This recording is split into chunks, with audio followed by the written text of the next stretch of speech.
plus d'être un rendez-vous incontournable, la Biennale de Dakar met le président de la République, Bassirou Diomaye Faye, au contact avec le monde des arts et de la culture. Le chef de l'État prend la juste mesure de l'événement. La Biennale de Dakar, dont nous célébrons la 15e édition, s'est imposée au fil des années comme une activité de référence en matière d'art contemporain en Afrique et dans le monde. Un événement majeur de promotion de la culture en général, du marché de l'art en particulier, en dépit des menaces de toutes sortes qui auraient pu entraver sa croissance. Elle est demeurée une plateforme d'expression artistique remarquable. Les arts et la culture restent importants dans la vie de la communauté.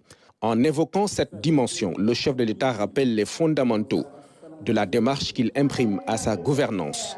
L'éthique, vous le savez, est une valeur cardinale de notre culture et de nos traditions.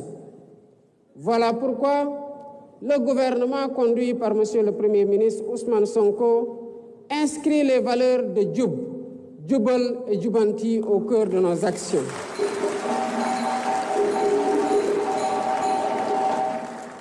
On pourrait traduire ces mots en substance par droiture et rectitude par l'exemple. Djoub et Djoubal. Rectification des torts causés à autrui et à la communauté. Djoubanti. Tels sont les mots-clés à mettre en œuvre à tous les niveaux, par chacun d'entre nous, et plus particulièrement par ceux qui exercent une parcelle de puissance publique.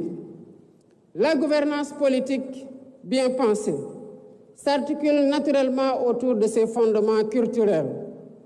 Accomplir cette exaltante mission revient à s'aligner sur la Constitution qui proclame dans son préambule l'attachement profond du peuple sénégalais souverain, je cite, à ces valeurs culturelles fondamentales qui constituent le ciment de l'unité nationale.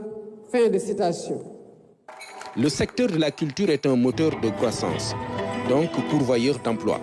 Le comité d'organisation trouve ainsi des ressorts dans le référentiel Sénégal 2050. Excellences, Monsieur le Président de la République,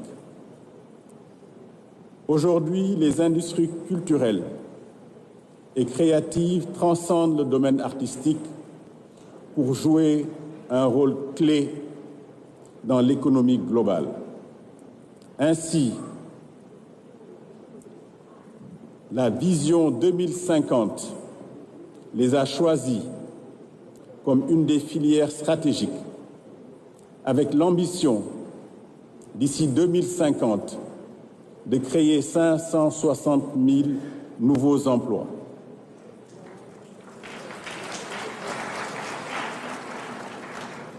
De multiplier par 7,7 leur contribution au PIB et de renforcer la position de Dakar comme capitale mondiale de la mode et de la culture africaine.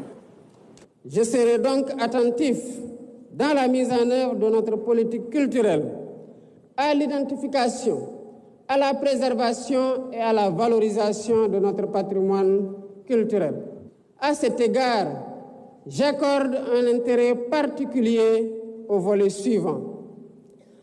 L'économie de la culture pour soutenir toutes les filières et favoriser l'essor d'entreprises et d'industries culturelles créatives, vecteurs d'emploi pour les jeunes et les femmes en particulier.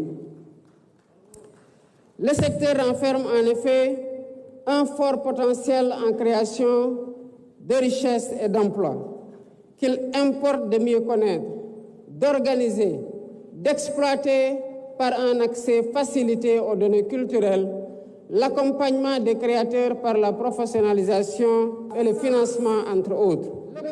Temps fort de la cérémonie, la remise du prix Léopold Sédar Senghor par le chef de l'État est décernée à Agnès Bresfin de la Martinique.